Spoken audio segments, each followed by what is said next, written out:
शेंगदाणा चिक्की म्हटलं की मोठ्यांना काय मुलांना काय सगळ्यांना आवडते। आज आपण शेंगदाणा चिक्की पाहणार आहोत, गुळाचा वापर करून आणि साखरेचा वापर करून। दोन्ही अतिशय करायला सोपे आहेत, तर मधल्या वेळेस मुलांना काय मोठ्यांना खाण्यासाठी अतिशय मस्त आहे। तर त्यासाठी इथे मी कपभर शेंगदाणे कमी गॅसवर छान असं भाजून घेतलेलं आहे। कमी गॅसवर भाजल्यामुळे आतपर्यंत छान भाजला जातो आणि याचे टरफल छान व्यवस्थित निघतात। तर या ठिकाणी छान असं भाजल्यानंतर आता हे जे शेंगदाणे आहेत थंड करण्यासाठी ठेवूया। पूर्णपणे थंड झालं की यावरचे टरफल काढून टाकायचं आहे। तर शेंगदाणे थंड करायला ताटामध्ये ठेवलेलं आहे। थंड झाले की टरफल व्यवस्थित निघतात।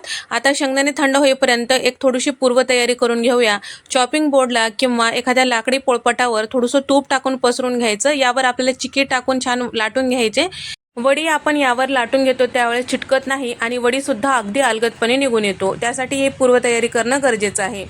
तर शेंगदाणे थंड झाले की या पद्धतीने हातावर टाकून चोळून घेऊ शकता। एखाद्या कापडी पिशवीवर हे टाकून छान असं थोडंसं ओबडधोबड कुटून घेऊ शकता। शेंगदाण्यावरची टरफलं काढून घेतलेले आहेत। आता चिक्की करण्यासाठी कढईमध्ये जेवढा आपण शेंगदाणे घेतलेले तेवढं चिरून घेतलेला गुळाचा वापर इथे केलेला आहे। तर चिक्कीचा गुळ इथे मी घेतलेला आहे, त्यामुळे चिक्की छान होते। 2 चमचे तूप टाकून आता गुळ छान असं विरघळून घ्यायचं।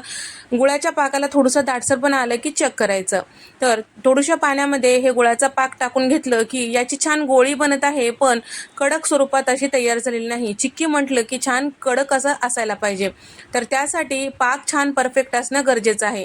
आणखीन एखादं मिनिट इथे मी पाक शिजवून घेतलेला आहे आणि थोडंसं दाटसर झालेला आहे, रंग सुद्धा चेंज झालेला आहे।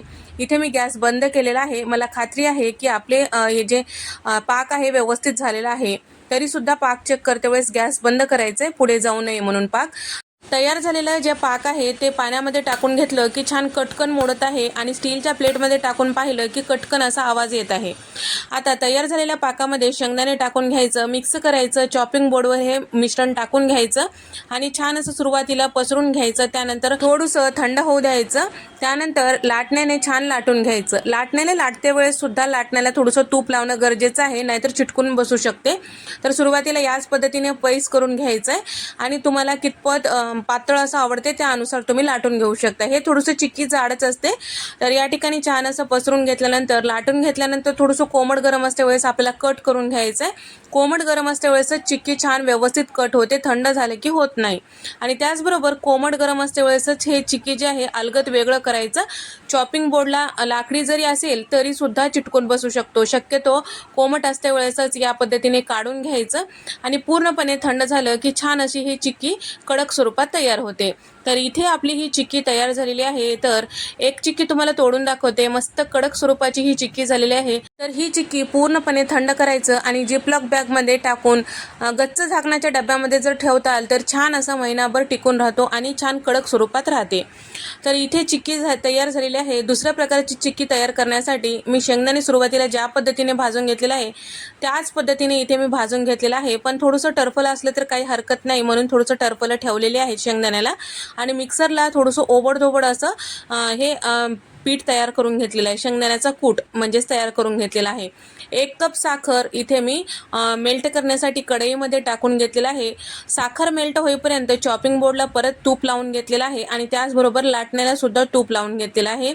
तर साखर छान व्यवस्थित मेल्ट झालेली आहे। इथे कुठल्याही प्रकारचं पाक वगैरे करायचं नाही।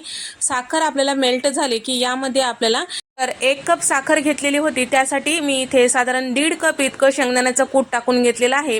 तर आता या ठिकाणी सगळं मिक्स करायचं। साखर मेल्ट झालं की गॅस किंवा इंडक्शन ज्यावर तुम्ही करत आहे ते बंद करायचं, चालू ठेवायचं नाही। जर चालू ठेवताल तर जे पाक आहे ते पुढे जाऊ शकते किंवा काळपट होऊ शकते, करपू शकते, त्यासाठी बंद करायचं। फक्त कढई तेवढी गरम आहे त्यामध्येच आपल्याला शेंगदाण्याचं कूट मिक्स करून घ्यायचं। मिक्स झालेलं जे शेंगदाण्याचं कुटाचं मिश्रण आहे ते आपल्याला चॉपिंग बोर्डवर छान व्यवस्थित पैस करून घ्यायचं आहे। छान असं व्यवस्थित पैस करून घेतलं की तुम्हाला ही चिक्की कितपत पातळ आणि जाड आवडते त्यानुसार लाटून घेऊ शकता। तर या ठिकाणी मी अगदी पातळ स्वरूपात ही शेंगदाण्याची चिक्की लाटून घेतलेली आहे आणि कोमट गरम असते वेळेस याला कट करून घेतलेली आहे। तर कोमट गरम असते वेळेसच हे चिक्कीसुद्धा अलगदपणे बाजूला काढून घ्यायचं आहे.